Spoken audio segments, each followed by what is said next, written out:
H, R juga pacaran sama NR.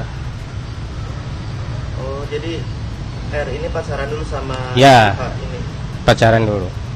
Kenal awalnya sama si Bu H, terus habis itu baru kenal sama si Ya, begitu. Pacaran dulu. Setelah R pacaran sama H, R juga pacaran sama NR. Halo guys, nah ini ada fakta baru dari kasus Norma Risma. Hal ini dijelaskan oleh pamannya Rozi. Pamannya Rozi ini adalah paman yang mendampingi Rozi untuk melaporkan Norma Risma bersama pengacaranya. Fakta yang mengejutkan adalah ternyata R, ini inisial dari Rozi, pacaran sama H.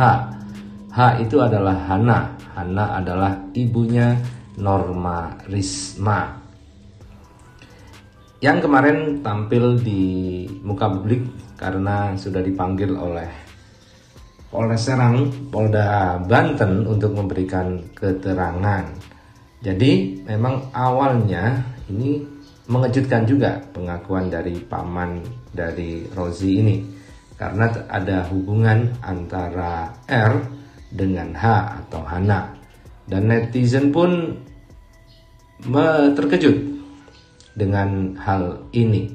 Jadi memang dalam keterangan komentar dari video tersebut yang diunggah oleh akun Soda Kering, netizen banyak bertanya, H itu siapa? Apakah Haryanto? Oh bukan, H itu Hana, ibunya Norma Risma. Keterangannya ada di bawah video, dijawab oleh akun Soda Kering. Terus Z gimana? Kemudian W sama X gimana? Nah ini Z siapa, W siapa, dan X siapa. Jadi memang netizen cuma Z plus W sama dengan X, W plus X sama dengan Z, Z plus X sama dengan W. Ternyata X min Z sama dengan Weda, kakak-kakak. Ya ternyata itulah fakta yang diungkap oleh pamannya dari Norma Risma. Dan kemudian paman dari Norma Risma, paman dari R atau paman dari Rozi ini yang mengungkap fakta bahwa mereka tidak digerebek, tetapi hal itu dibantah oleh ketua RT. Jadi tidak ada penggerebekan, tetapi dibantah oleh ketua RT bahwa memang yang menggerebek itu pemudanya 3 dan juga ada warganya. Tidak ada yang namanya diarak, tidak ada yang namanya digerebek satu kampung, tidak ada. Jadi penggerebekan itu hanya 3 orang. Dan itu juga penggerebekannya bukan malam hari loh, siang hari jam 1. Kejadian itu jam 1 habis dohor. Begitu. Itu laporan dari masyarakat atau dari R-nya? Dari warga. Kepala warga dan pemuda-pemuda semua yang ada di sini.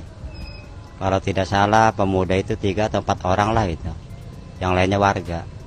Bilangnya seperti apa, Pak? Bilangnya jam 1 itu ada kejadian. Tidak ada yang namanya diarak, tidak ada yang namanya digerebek satu kampung, tidak ada. Jadi penggerebekan itu hanya 3 orang. Dan itu juga penggerebekannya bukan malam hari loh, siang hari jam 1. Kejadian. Ya, jadi ada yang sama di sini. Pernyataan bahwa digerebeknya siang hari jam 1 habis dohor. Kemudian yang menggerebek 3 orang, sama. Pak RT juga mengatakan 3 sampai 4 orang, tapi itu pemudanya. Pemudanya 3 sampai 4 orang, sedangkan warganya banyak. Jadi yang menggerebek adalah warga dan juga pemuda.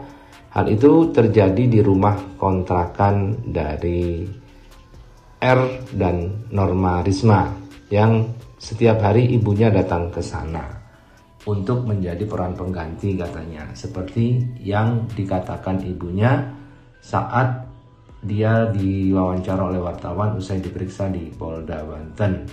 Ibunya juga mengatakan bahwa memang dia sering kali datang ke sana bahkan sampai malam karena dia menjadi peran pengganti istri dari R karena Norma Risma ini kerjanya sampai malam. Nah, bagaimana pendapat Anda? Silahkan tulis di kolom komentar. Tidak ada yang namanya diarak, tidak ada yang namanya digerebek satu kampung, tidak ada.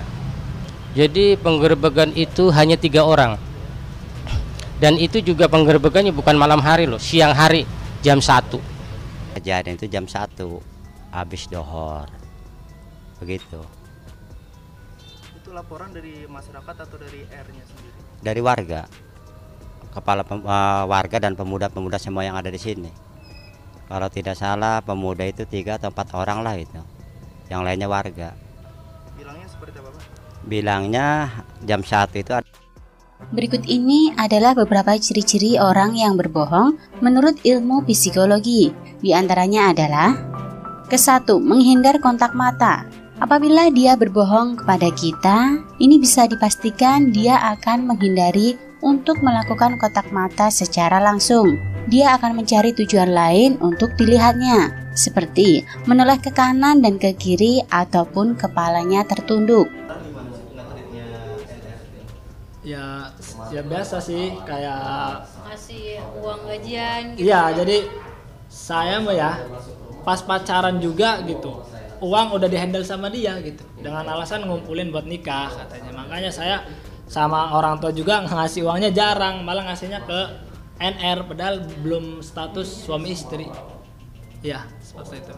2. Cara bicaranya tidak natural. Selalu ada saja kata yang tersendat sehingga akan menimbulkan jeda atau bahkan dipaksakan. Nah, oleh karena itu, coba saja perhatikan cara berbicara lawan bicara kita. Ada warga ngegerebek, saya juga kaget. Nah, sebelum saya kamar mandi ini mertua saya ini udah apa?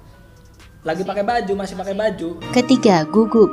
Seseorang yang biasanya berbohong pasti tetap akan memiliki rasa gugup dalam dirinya ketika ia melakukan suatu kebohongan. Hal ini dikarenakan apa? Karena dalam kebohongan itu pasti ada sesuatu yang ia rahasiakan.